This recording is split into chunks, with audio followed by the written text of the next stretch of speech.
Selamat petang, salam sejahtera. Terima kasih karena bersama dengan saya di Nazilin Unity Channel. Ini pengakuan daripada parti gerakan yang pastinya memberikan tamparan dan juga kejutan kepada parti sekutu mereka, yaitu Parti Perikatan Nasional, PAS dan juga Bersatu. Kalau selama ini DAP seringkali diserang dengan isu berkaitan judi dan arak, dan juga tentang nombor ekor, kali ini gerakan pula menimbulkan satu pendedahan pengakuan yang luar biasa. Adakah ini adalah untuk memancing undi? Terpulang pada komen anda. Gerakan jamin judi arak tak diharamkan di Pulau Pinang jika Perikatan Nasional menang. Bermaksud ini satu perbezaan pendapat dengan parti sekutu mereka, yaitu PAS, berkaitan dengan judi dan arak. Jadi siapa yang kita nak dengar sebenarnya?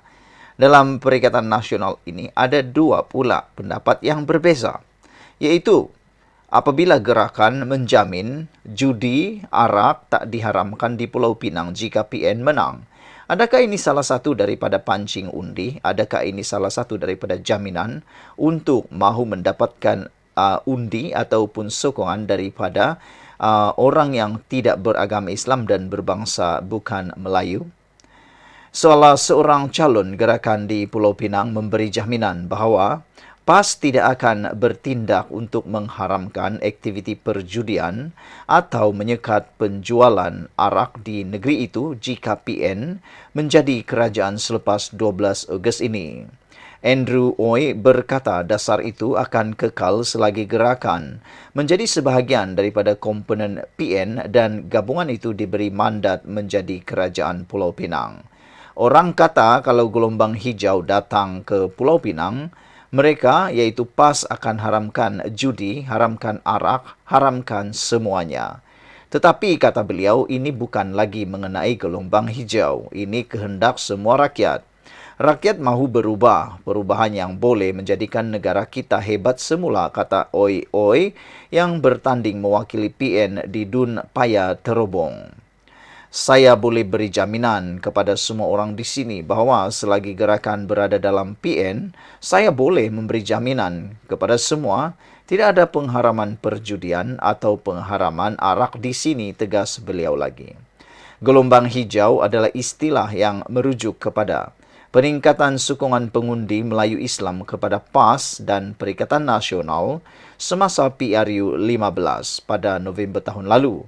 Bagaimanapun, PAS menolak istilah tersebut dan menganggapnya sebagai cubaan musuh politik mereka untuk menimbulkan ketakutan dalam kalangan pengundi bukan Islam.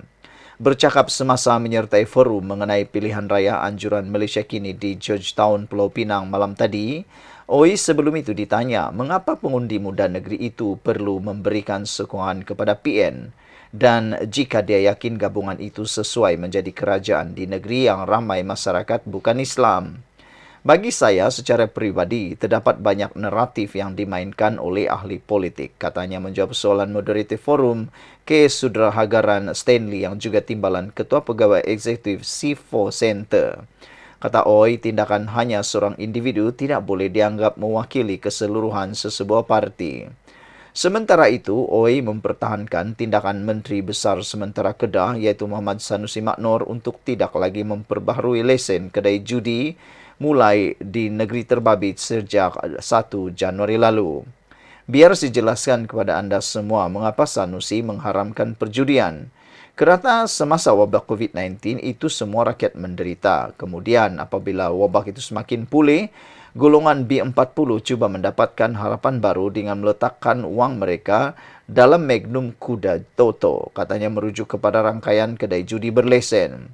Justru kata Ketua Penerangan Pemuda Gerakan Pulau Pinang itu lagi, golongan terbabit menggunakan sejumlah wang yang besar untuk cuba mendapatkan wang melalui judi. Sanusi pula katanya menerima banyak aduan bahawa mereka menggunakan wang keperluan harian untuk kegiatan tersebut. Jadi, dia membuat keputusan yang sukar demi kebaikan rakyat dengan tidak memperbaharui lesen, katanya. Selain Ooi, turut menjadi panel forum tersebut ialah bekas ahli Parlimen Batu Kawan, Kasturi Pato dan Ketua Penerangan Muda Pulau Pinang Daniel Abdul Majid. Mereka antara lain membincangkan kecenderungan pengundi muda berdasarkan dapatan corak pengundian pada laporan interaktif terbaru Malaysia kini yang menggunakan data PRU ke-15 untuk menganalisis corak pengundian berdasarkan kumpulan umur.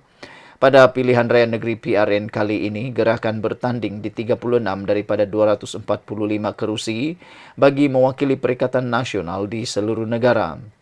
19 daripadanya berada di Pulau Pinang. Oi berkata gerakan menyasarkan untuk memenangi sekurang-kurangnya 6 kerusi untuk menyumbang kepada 21 kerusi yang diperlukan bagi mendapat majoriti muda di DUN Pulau Pinang. Baki 15 kerusi lagi diharap dapat disumbangkan oleh 2 lagi parti komponen PN, iaitu Bersatu dan PAS. Inilah cara kami gerakan memastikan kami ada suara untuk menghentikan apa jua jenis keputusan kerajaan negeri, kata beliau. Kalau kami keluar dari PN, mereka PAS dan Bersatu tidak akan dapat membentuk kerajaan lagi, katanya. Ditanya sama ada gerakan boleh memainkan peranan sebagai rakan setara PAS dan Bersatu dalam PN, Oi berkata, dia yakin dapat mencapai keadaan tersebut, terutama selepas meletakkan Presiden Parti terbabit iaitu Dominic Lau di DUN Bayan lepas walaupun ia menjadi tumpuan PAS. Jadi kami dalam Perikatan Nasional tidak setaraf, kami gerakan tidak akan mendapat kerusi. Jika kami dalam PN tidak setaraf, kata beliau, kami gerakan tidak akan mendapat kerusi bayan lepas. Kalau kita mahu melakukan sesuatu, kita perlu berdiri teguh sebagai gerakan. Kita semua setaraf, katanya. Walau bagaimanapun, anda pasti sudah mengetahui bahawa gara-gara kerusi bayan lepas, wujudnya konflik yang amat besar antara PAS dan juga gerakan baru-baru ini. Sehingga kan Presiden Parti Gerakan Dominic Lau telah pun dihalau atau tidak dikehendaki berada di dalam ceramah PAS di satu ceramah di PNBS. Dan dalam laporan terkini, PAS mengakui dan meminta maaf insiden menghalau ataupun menegah daripada Presiden gerakan itu menyertai. Dengan alasan, Taqiyuddin kata, mereka PAS sepatutnya memberi layanan yang terbaik kepada pemimpin gerakan tersebut. Lebih-lebih ialah Presiden. Kata beliau, itu adalah bukan akhlak yang baik apabila tidak menyambut tetamu, kata beliau. Namun, orang yang telah dilihat dalam video yang mengatakan telah pun menegah ataupun cuba menghalau Dominic Lau tidak memberikan apa-apa komen. Dia hanya menjawab no comment ketika Malaysia kini bertanya tentang soalan ataupun apa komen beliau apabila PAS memohon maaf terhadap gerakan. Saudara, sebelum kita berpisah, apa pendapat anda dengan isu dan jaminan daripada gerakan ini bahawa judi arak tak diharamkan di Pulau Pinang jika PN menang? Apa pula komen daripada PAS selepas ini? Sekian dulu untuk kali ini. Jangan lupa tinggalkan komen anda. Sila tekan butang subscribe. Kita jumpa lagi. Bye-bye.